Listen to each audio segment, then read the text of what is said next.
안녕하세요. 뻔뻔한복두파입니다. 구독과 좋아요, 알림 설정, 회원가입 부탁드리겠습니다. 한국은행이 오늘 발표한 9월 통화량 30조 원이 증가를 했습니다. 이거 굉장한 추이죠.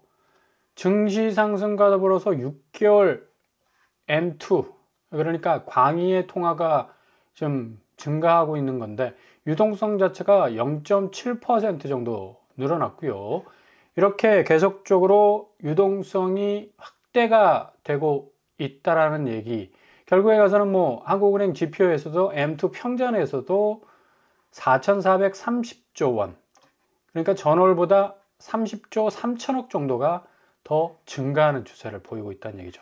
자, 이렇게 자금, 시중의 유동성이 풍부해지면 이전에는 부동산 쪽으로 완전 밸런스가 기울어져서 그쪽으로 자금이 다 쏠려갔었는데 이제 워낙에 증시 자체가 화랑이고 불기둥이고 그리고 하루 이틀 상간에 뭔가 폭락하고 다시 튀어오르고 라는 어떤 그런 아주 리드미컬한 어떤 변동성을 보이는 것이 아니라 계속해서 우상향으로 가고 있어요.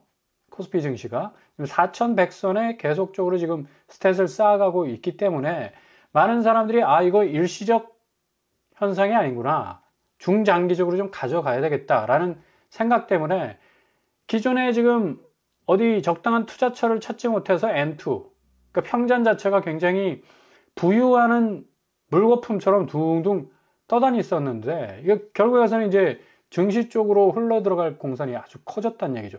이게 막강한 게 그만큼 이 자금 자체가 한쪽으로 쏠리기 시작하면 나이아가라 폭포처럼 엄청난 수압을 줄 만큼 시장 자체를 들어올릴 수 있는 이 기저에 강력한 힘이 될 수가 있다는 얘기입니다. 자, 전년 동월 대비보다는 8.5%는 늘어났어요. 이게 계속해서 가속화될 수밖에 없는 게 지금 증시 자체의 어떤 성장세가 이전처럼 완전히 이 기본 체질 자체가 변하고 있다는 사실을 많은 사람들이 지금 인지하고 있기 때문이죠. 오늘 2025년 9월 통화 및 유동성 동향에 대해서 한국은행이 지표를 냈는데 M2 자체가 0.7% 확실하게 증가를 했고 M1과 M2, 그러니까 협의 통화와 강의 통화 할 것 없이 계속해서 유동성 자체가 엄청나게 기하급수적으로 확대되고 있다라는 양상을 고스란히 보여주고 있습니다. 자, M2, 광의 통화 여러 가지 의미는 있지만 간단히 말해서 시중에 돈이 얼마나 풀려 있는지를 고스란히 보여주고 있는 아주 선명한 지표가 되죠. 이전에는 부동산 시장 자체에 굉장한 어떤 기대감에 힘입어서 이런 유동성이 풍부한 이 자본 같은 경우는 대부분 아파트 시장으로 흘러가기에 바빴는데 이제는 완전히 균열 현상이 일어나면서 확실한 어떤 물꼬가 두 줄기로 이제 쫙 갈라지고 있는 양상이고 이것 자체가 한국 부동산 시장의 굉장한 어떤 기저의 변화라고 말을 할 수가 있죠. 부동산 일변도의 흐름에서 이제 증시 쪽으로 아주 굵은 물줄기가 생겨났다는 것 자체가 굉장히 앞으로 부동산 자금, 그러니까 유입과 유출이 지금 굉장히 어렵게 되지 않았습니까? 규제 자체가 너무 촘촘하게 계속적으로 릴레이식으로 지금 나오고 있었고 대출 규제 역시도 굉장히 빡빡한 상황이고 갭 투자 그리고 다주택자들이 결국 시장에서 얼마나 러닝을 통해 가지고 뭔가 자기들 집을 통해서 시세를 들어올리는 그런 어떤 우회적인 어떤 이 접근 자체가 이제 완전히 원천적으로 차단됐기 때문에 기본적인 이 시중의 자금들을 이제 주식 자금, 대기 자금으로 그 성격이 바뀔 수 있다는 얘기입니다. 그러니까 그만큼 이제 부동산 시장 쪽으로 들어갈 수 있는 자금이 완전히 차단이 됐다. 결국 고갈이라는 이 단어 자체가 굉장히 의미가 있는 게 이제는 더 이상 영양분 공급이 안 돼. 그러니까 어떤 나무가 잘 자라기 위해서는 수분이 공급이 돼야 되고 또 해가 좀 떠줘야 되고 여러 가지 토양의 어떤 이 질적인 어떤 변화들이 계속적으로 이 나무가 커나갈 수 있는 플러스 요인을 제공을 해야 되는데 이것 자체가 다 막혔다는 얘기입니다. 가장 중요한 토양이라는 말씀을 드릴 수 있는 게 바로 자금 문제. 이게 이제 끊겼죠. 그리고 햇빛 역할을 했던 이 거래량 부분 완전히 지금 먹구름 가득 껴 있습니다. 비도 안 내려 실질적으로. 뭔가 자금 자체를 동반한 호재성, 이 단발적인 어떤 일들이 일어나야 되는데 완전히 지금 차단이 된 상황이기 때문에 부동산은 지금 이 기대 심리 자체는 굉장히 뜨겁습니다. 근데 그 기대를 받쳐줄 만한 실질적인 팩트가 없다. 팩트가 전무한 시장은 그냥 고스란히 이제 묻힐 수밖에 없는 단계로 간다는 얘기고, 오늘 이렇게 이 M2 광의 통화의 유동성 자체가 이마만큼 지금 올라섰다는 얘기는 무려 뭐 30조 늘어났다고 이제 얘기를 하고 있지 않습니까? 고스란히 지금 SK 하이닉스 뭐 단편적인 샘플인데 60만 원도 지금 싸다. 목표가가 지금 86만 원, 거의 90만 원대로 지금 상향 조정을 하고 있죠. 두 자릿수 영업이익 증가를 이제 기대를 하고 있기 때문인데, 워낙에 이제 올해만 해서 내년까지 반도체 수요 자체가 기하급수적으로 더 늘어날 가능성이 굉장히 높아졌기 때문에 시중의 이 평전 M2 통화량은 고스란히 이제 부동산이 아닌 증시 쪽을 선택할 가능성이 높다라고 말씀을 드릴 수가 있는 겁니다. 지금 뭐 일각에서 증권가에서도 뭐 하이닉스 밸류에이션이 과하지 않다고 이제 평가를 내고 있고요. 4분기 영업, 이제 3분기 영업 이 발표 끝난 이후에 14조 1000억 정도 수준이 되지 않을까라는 엄청난 또 영업이익에 대한 결과물도 기대가 되기 때문에 이 증시 부분은 계속적으로 확대될 수밖에 없는 그런 상황으로 가고 있다. 늘 말씀드리는 부동산 자금은 3중 규제로 딱 묶여 있어요. 일단 주담대 한도 2억 원으로 제한이 돼 있죠. 그리고 스트레스 금리 1.5% 가상금리 붙습니다. 전세대출 DSR도 1주택자 같은 경우는 이제 이자 상환분 DSR이 반영이 되기 때문에 이거 촘촘히 전체적인 어떤 지형들을 보면 조정 대상, 투기과열, 토지거래허가 3중으로 다 묶여있죠. 자금도 마찬가지야. 주담대 묶여있지, 스트레스 금리로 묶여있지, 전세대출 1주택자 같은 경우는 이자 상환분 DSR이 반영이 됩니다. 이건 3중 구조 플러스 3중 구조, 6중 구조라고 할 수가 있어요. 그만큼 자금 자체가 이제 완전히 막혀있기 때문에 노도강마저 이제 매매 계약이 빵건입니다. 여기도 이제 토호구역으로 묶였잖아. 그러니까 비강남권 아파트는 기존에 아파트 값이 뭐 공격적으로 오르지도 못했을 뿐만 아니라 거래량도 좀 미미했었는데 토호제로 묶이면서 이제 완전 거래 절벽에 다다르게 됐고, 지금 뭐 강남 용산은 그럼에도 불구하고 고가주택 거래가 활발하다고 하는데 이건 물음표가 찍힐 수밖에 없죠. 실질적으로 강남구 거래는 지금 29건에 그치고 있고요. 이거 무슨 활발합니까? 강남구가. 송파구. 강남권에서는 가장 이제 그래도 회전율이 좋은 지역이라고 할 수가 있는데 83건에 그치고 있죠. 용산구 역시도 2건에 그치고 있습니다. 이렇게 되다 보니까 결국에 가서는 앞으로 구축 부분에서의 포인트를 잘 잡으셔야 되는 게, 절대로 앞으로 올라갈 수 있는 여지는 거의 제로다. 제로섬에 가까운 어떤 그런 양상을 보여주고 있기 때문에 포인트를 잘 짚으셔야 됩니다. 그러니까 11월, 12월 그리고 내년 초까지의 어떤 이 아파트의 궤적들을 좀 잘 지켜보셔야 되고, 확실하게 하방 압력을 받게 될 것으로 보인다는 얘기죠. 그리고 더불어서 이제 이 6중 구조, 그러니까 조정, 투기, 토호제, 그 다음에 주담대 묶여있고 스트레스 금리 묶여있고 전세대출 묶여있잖아. 이 6중 구조 외에 공급이 확실하게 나와줘야 되는데요. 이 공급 자체가 지금 공격적으로 진행이 될 가능성이 높습니다. 이게 11월, 12월 지나면서 송파구 위례 업무용지에서 여기 뭐 롯데월드타워가 바로 보이는 이 부지 얼마나 좋습니까? 예? 평지잖아 또. 그리고 바로 송파구에 진입될 수 있는 그런 아주 초입지라고 볼 수가 있어요. 여기 송파 위례 업무용지 1000가구가 쏟아져 나오게 됩니다. 거여역이 굉장히 가깝죠. 자, 늘 말씀드리는 이익공유형, 지분적립, 토지임대부로 섞여서 나오게 된다면 굉장히 가성비 있는 그런 어떤 가격에 진입할 수 있는 그런 공급들이 쏟아지게 된다는 얘기죠.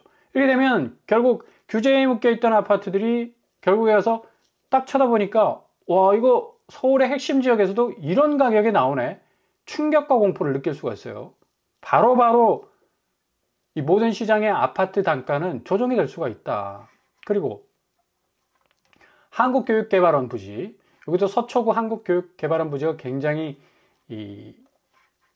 관심을 받지 않았습니까? 요거 지금 그린벨트 지역에다가 이렇게 지어놓은 떨렁 지어 놓은 건데 이거 그냥 싹 밀어버리면 됩니다. 그리고 여기 다 그린벨트 해제해버리면 무려 700세대가 나올 수 있고, 이거 조금 더 규모를 늘리면 1000세대가 넘어갈 수가 있어요. 양재 시민의 숲이 가깝죠, 아주. 그러니까 이런 공급들 유의해서 좀 잘 지켜보셔야 되겠고요. 그리고 용산 정비창 부지 보십시오. 이거 얼마나 넓습니까? 이런 부지가 지금 놀고 있다니까. 서울시에서는 막연한 또 용산 국제업무지구 지금 추진을 하고 있는데, 이런 데다가 이런 이 정말 노른자 땅은 좀 주변 환경과 좀 걸맞는 주거 지역을 좀 만들어 놓는다면 업무용지 차원의 어떤 개발도 같이 병행하면서 충분히 해나갈 수 있는 그런 어떤 구조가 될 수가 있거든요. 용산 정비창. 지금 많이 핫 이슈가 되고 있죠. 여기가 지금 6천 가구가 나올 수가 있습니다. 그만큼 부지가 굉장히 넓어요. 그리고 여기 용산에 한 30억대는 뭐 40억대는 아파트 그 사이에 지분 적립으로 또 여기 분양을 풀게 되면 1, 2억대 집이 충분히 나올 수도 있다는 얘기입니다. 그만큼 초기 비용을 확실하게 줄일 수 있는 방안도 지금 계속해서 마련이 되고 있기 때문에 잘 지켜보시고, 청약 통장은 절대 훼손하셔서는 안 됩니다. 꼭 고의 간직하셔야 돼요. 잘 간직하시면서, 그리고 이제 구축 떨어지는 포인트 좀 잘 잡으시고, 주식시장 확실하게 지금 엄청난 지금 스트레스를 지금 쌓아 나가고 있지 않습니까? 주식시장의 어떤 수익률도 굉장히 중요하니까, 무주택자라면 하여간 다방면에 다리를 좀 걸쳐, 오징어 다리처럼 좀 여러 방면에 걸쳐 놓는 게 필요해. 근데 지금 서울 25개 지역과 12개 경기도 지역에 토지로 묶여 놓다 보니까 지금 고양, 부천, 만안, 수원, 화성, 용인, 기흥, 구리가 지금 들썩거리는 거 아니냐, 풍선 효과 일어나는 거 아니냐 라는 말들이 계속 나오니까, 이제 국토부에서도 확실하게 규제 지역 만약에 이렇게 꿈틀꿈틀거리고 뭔가가 변화의 조짐을 보인다면 확대 검토하겠다라는 일침을 또 날리기도 했습니다.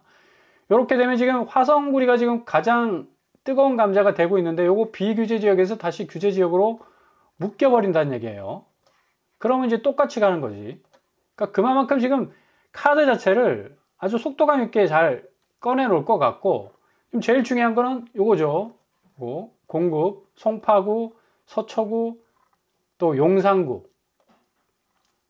이런 어떤 물량들이 계속적으로 쏟아져 나와줘야만이 확실한 어떤 집값 추이를 잡을 수 있는 그런 어떤 포인트가 될 수가 있겠습니다. 실질적으로 지금 구리시가 좀 들썩거렸어요. 370건. 뭐 거의 그 627 대책과 97 대책 나오면서 거래가 많이 줄었었는데, 여기 또 이제 풍선 효과가 있어가지고 구리, 그 다음에 화성시가 1323건. 부쩍 늘었잖아요, 이렇게. 그죠? 거래가 딱 늘면서 추가 규제 검토로 이제 이 전환이 될 가능성이 높다. 그래서 시장 상황이 워낙 가변적이라서 충분히 검토를 하겠다라는 지금 어든까지 던졌습니다. 자, 이렇게 되다 보니까 지금 사람들이 결국에 가서는 이거 기승전 부동산 아니냐, 이 기대 심리, 마지막 기대 심리가 계속적으로 내리에 박혀 있는 게 부동산. 결국 30억 로또 아파트에 5만 5천 명이 지금 반포 이 분양에 엄청난 지금 관심사가 쏟아지지 않았습니까? 심지어 뭐 사채라도 끌어서 30억 차익 로또 청약 내가 당첨되겠다. 레미안 트리니온. 야, 참 7만 8천 명이 뭐 특공하고 합쳐가지고 모였다고 하는데, 이게 참 문제입니다, 문제. 그러니까 이런 식으로 계속해서 이 부동산 집값을 펌프질을 하려고 하니까 실질적으로는 부동산은 이제 어디 비빌 언덕이 없어요, 실질적으로. 이런 식으로 계속 뭔가 영끌에 가까운 이제 무리한 이 진입을 시도를 하게 되면 지금 주담대 잔액이 1148조 원인데, 와, 이거 어마무시하잖아요. 가계부채가 1953조입니다. 1953년도 아니고 1953조야. 5, 6% 지금 증가세 이어가고 있고요. 중요한 게 또 연체율이죠. 연체율 증가율이 지금 1%대를 웃돌면서 부실화가 지금 우려가 될 수밖에 없는 거고, 지금 이게 부채가 몰려 있으면서 금리까지 지금 올라갑니다. 신용대출이 오히려 더 낮아. 주담대 금리가 지금 상단이 5.28%. 2023년도 금리 추이를 보면 하단이 5.27이었는데 지금 상단이 5.28. 그러니까 하단 상단이 좀 살짝 바뀌어 있는데 당시에 7.1%, 거의 8%에 육박하는 거 아닌가, 그런 우려도 나왔었습니다. 충분히 지금 5.28에서 시작해서 이게 지금 가상금리가 붙지 않습니까? 은행 가상금리 1.2에서 1.5. 충분히 7% 지금 넘어가고 있거든요, 현실적으로. 그리고 장기적으로 볼 때 지금 DSR 금리도 지금 붙고 있고, 이러면 8% 그냥 금방 눈앞입니다. 그냥 어쨌거나 저쨌거나 내가 그냥 때려박겠다라고 생각하고 그냥 주담대 끌어오면 엄청난 손실을 가져올 수 있다. 왜? 지금 환율이 이렇게 올라가는데, 환율 올라가면 달러 인덱스가 지금 밀어올 리가 없지 않습니까? 100에 가까워지고 있죠. 자연 발생적으로 지금 환율 자체가 지금 올라가고 있어요. 이렇게 되기 때문에 주담대 금리는 널뛰기를 할 수밖에 없다. 1년 만에 지금 최고치 찍었어요. 더 올라갈 가능성 많아. 시장 금리가 계속해서 지금 급등하고 있습니다. 한국은행은 지금 금리를 내릴 여지가 없어요. 왜냐하면 지금 이 달러 변동성이 너무 크고 집값 자체가 지금 또 어디 딱 묶어놓으니까 또 풍선 효과가 일어나네 마네 지금 그런 소리가 들리고 있는데 어떻게 기준금리를 인하할 수 있겠습니까? 심지어 지금 스트레스 금리도 지금 1.5% 플러스가 돼가지고 3% 지금 올라가는데, 시중금리가 올라가고 정책금리까지도 이렇게 올라가는데, 주담대 금리 8% 되는 거 뭐 금방이죠. 금방 그냥 눈앞에 딱 지금 와 있는 거나 마찬가지입니다. 그대들은 어떻게 갖고 살 것인지 진짜 무슨 철학적인 물음도 아니고 굉장히 이 패부를 팍 찌를 수 있는 그런 어떤 얘기가 될 수밖에 없는 거죠. 그러니까 이게 지금 30억 차익이라고 해서 로또 청약이다 우르르 몰려가가지고 그냥 27억 그냥 집을 딱 해버리면 27억 아파트가 결국 주변이 뭐 58억이라고 하는데 이거 반토막 나버리면 20억 돼버리면 이거 만에 7억 아닙니까? 이 상황 충분히 찾아올 수 있습니다. 에이 무슨 강남 아파트가 그렇게 떨어질 리, 지금 거품이 워낙에 지금 끼어있기 때문에 이거 단시간 안에 박살을 날 수 있을 가능성이 높다는 얘기입니다. 이거를 인정을 안 하니까 사람들이 그냥 이런 식으로 몰리는 거죠. 결국에 가서 눈치 빠른 사람들은 코스피 시장 쪽으로 지금 방향 말머리를 좀 돌려 세우고 있고, 그러니까 지금 코스피와 코스닥이 지금 계속적으로, 어제가 나스닥이 그렇게 많이 빠졌는데도 이렇게 굉장한 어떤 이 자금의 어떤 체력 고갈되지 않는 부분을 계속적으로 보여주고 있고요. 결국 증시를 이기지 못하는 부동산이 될 수밖에 없다. 급격한 가격 하락 가능성 높고요. 줄어드는 유동성. 지금 M2 평자는 부동산으로 안 들어가. 다 금융시장 쪽으로 가지. 그리고 감소되는 황금성. 아파트 들고 있으면 뭐합니까? 사줄 사람이 없는데. 돈으로 바꿔낼 수 있는 여력이 없는데. 그래서 연마가 연초 사실상 반토막에 가까운 가격 하락이 시작될 가능성 높다. 그리고 뭐 국내 증시뿐만 아니라 서학개미들 순매수하는 거 보십시오. 엔비디아, 메타, 뭐 팔란티아 어마무시하게 사들이고 있지 않습니까? 왜? 이참에 지금 환율이 올라가니까, 그죠? 어떻게 해서든 좀 환차익을 좀 보자라는 의미 때문에 기존에 묻어뒀던 이 서학개미들의 자본도 굉장히 어떤 강세를 띨 가능성도 높고, 아무튼 이렇게 계속해서 외자로 빠져나간다면 이게 환율 상승에 또 불을 붙일 수 있는 또 가능성도 있고, 미국으로 국내 자금 이탈할 수 있는 가능성도 있겠지만, 결국에 와서는 부동산이 굉장히 꽂아놓은 보릿자루처럼 상당히 어정쩡해질 가능성이 높아요. 기대 심리는 무진장 큰데 팩트적으로는 그 기대 심리를 충족할 만한 호재가 전혀 터지지 않을 가능성이 높기 때문에, 오늘 국토부에서 발표한 이 폭탄 발언도 규제지역 확대하겠다. 그죠? 이거 자칫 계속해서 펌프질하고 뭔가 부동산 쪽으로 자꾸 뭔가 방향을 틀려고 하는 움직임을 사전에 차단시키겠다라는 또 추가적인 어떤 발언도 나오고 있지 않습니까? 그러니까 부동산 시장이 아니라 금융시장 쪽으로 좀 말머리를 좀 잘 돌리시고, 구축 떨어지면 그 떨어진 만큼 반토막 나면 그냥 얼씨구나 좋다 하고 그냥 진입하면 되지 않겠습니까? 그죠? 그런 기회들 좀 잘 잡아 나가시면서 차분하게 준비하시면 되겠습니다.